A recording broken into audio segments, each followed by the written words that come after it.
Hey guys, welcome back to my channel. So today I'm going to be reviewing some skincare. That's right. So I'm trying to get my skin back popping. I really need to work on my skin. So I've been looking into a couple of products that people have been recommending.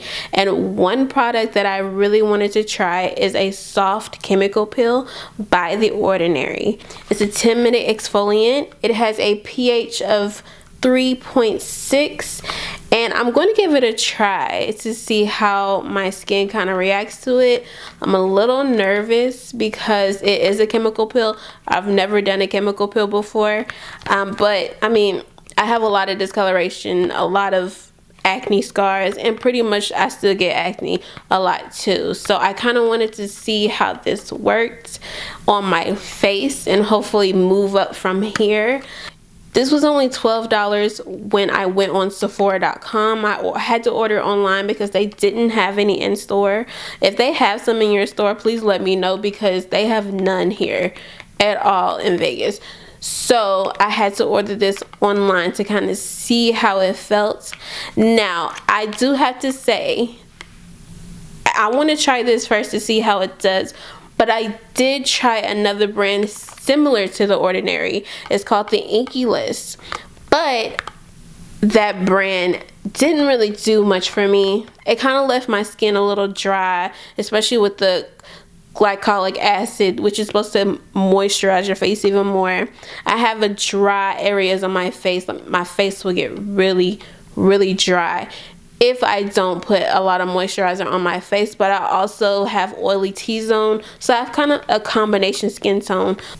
So we're just going to use some Cetaphil to wash my face with. I like using this because it really clears out like all the oil and the dirt on my face, and it's really like a good cleanser, not too heavy, not too moisturizing. It's perfect for when you want to do a mask and you want to deep moisturize with something else afterwards. So I'm going to go wash my face.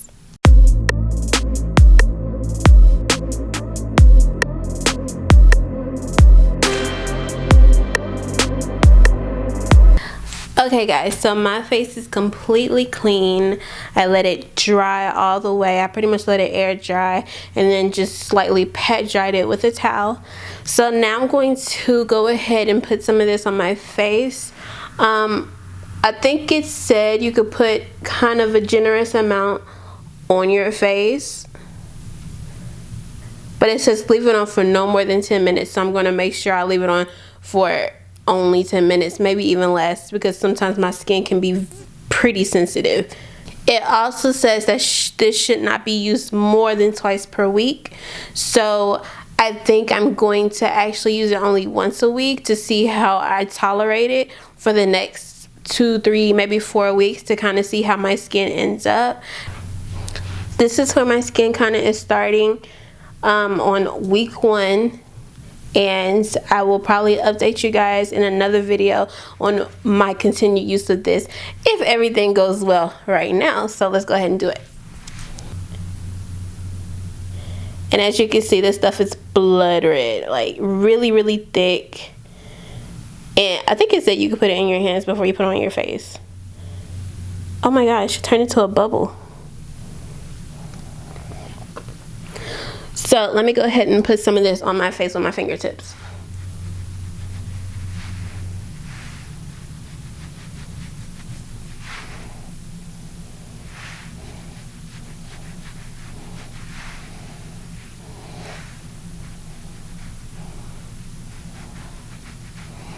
I'm going to focus like heavily on my discoloration, especially my acne scars, because that's what I want to kind of really disappear and fade away.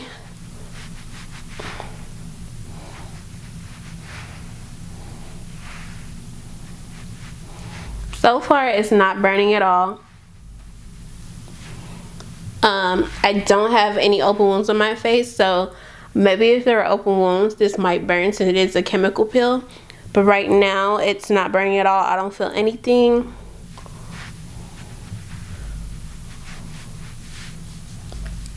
It definitely does feel like a mask. Okay, I look like a horror movie. Okay, So I kind of put it on all the areas that I kind of wanted it to go until I can get a feel. Right now it's tingling. Let me set my alarm. Hey Google, set alarm for 10 minutes. All right, your alarm's set for 11:37 a.m. Okay, so I set my timer. I'm gonna go rinse the stuff off my hands and kind of see how I feel, if I need to take it off early, and then I'll be back with you guys right before I rinse it off, and then the finale. Okay, so now that I'm rinsed, I mean, I guess I see a little difference. My face is a little bit brighter. I don't know if you guys can see that it's a little bit brighter. I mean, it's not really too much of a difference. Obviously, I'm going to have to use it a couple more times before I can really say if it does work, if it's a great chemical peel, or if I just should just move on to another product. Time will tell. I'll keep using it to kind of see. Now, as for like the 10 minutes that I had it on, it didn't really burn at all. It was more of like a tingle, maybe more of like maybe if you like had put mint on your face, it kind of tingled in certain spots. Obviously it's going to be different for everyone's going to have a different reaction to it. Some people say it burns, some people say they don't feel anything at all. I just felt a slight tingle, and I consider myself to have pretty sensitive skin, so that's pretty good. As far as like how my face feels, it feels clean. It's getting a little tight, but I think that's just from not having any moisture. I haven't moisturized yet.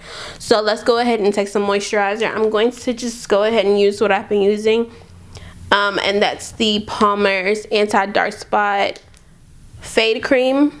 And this one's for oily skin because I put oil on top of that, so I'm going to put the rosehip oil on top of that to add more moisture to my skin because I get pretty dry. I almost forgot to tell you guys a really important step. I use a sunscreen on my face, especially after you do a chemical peel, because your skin, the top layer of your skin is coming off, so you kind of want to have a barrier between the sun and the UV rays so that you don't kind of damage your skin and you don't make your hyperpigmentation even worse. So this sunscreen I'm using is the Survey is oil free, and it's also SPF 30, but I recommend probably getting higher, especially if you live in an area where your UV index is always high, because it's summer right now and it's pretty crazy. But I mean, sometimes I just use this because most of the time I'm wearing makeup when I go outside, but when I just use this, I pretty much have a hat on or sunglasses if I don't have any makeup on over that. So I'm just gonna put this on just in case I want to put makeup on, or if I don't want to put makeup on today, I'm just gonna keep using it. Also, pretty good tip, some sunscreens, they come off as white casty on pretty much people with darker tones, like if you're brown skin or dark skin. If you have pigment in your skin, like if you have melanin, it's going to kind of show off a little white casty and can rub off and be like really just like white streaks on your face. But I found that adding an oil on top of this kind of helps it kind of disappear a little bit. I still haven't been able to find a sunscreen that doesn't have a white cast, so I'm still in the search of that. Alright guys, so this is after the 10-minute mask. I don't really see a difference right now. I'm hoping maybe after I use it maybe a couple more times, it will kind of make a difference in kind of my acne scars and my hyperpigmentation.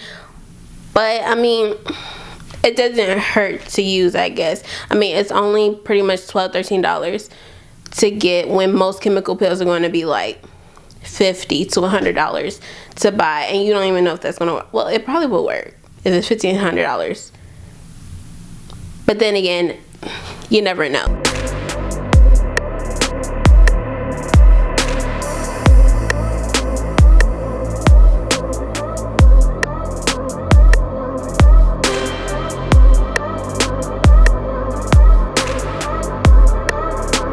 So guys, make sure you stick around for the update video.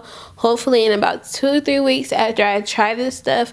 I probably will do it twice a week, since the first time didn't really bother me at all. But then again, I had to see in a couple hours. Maybe I'll break out, maybe I won't. Hopefully not. We'll see. I hope you guys enjoyed this video. Leave a like, comment, and subscribe. It's your girl Patience. I will see you next time. Bye.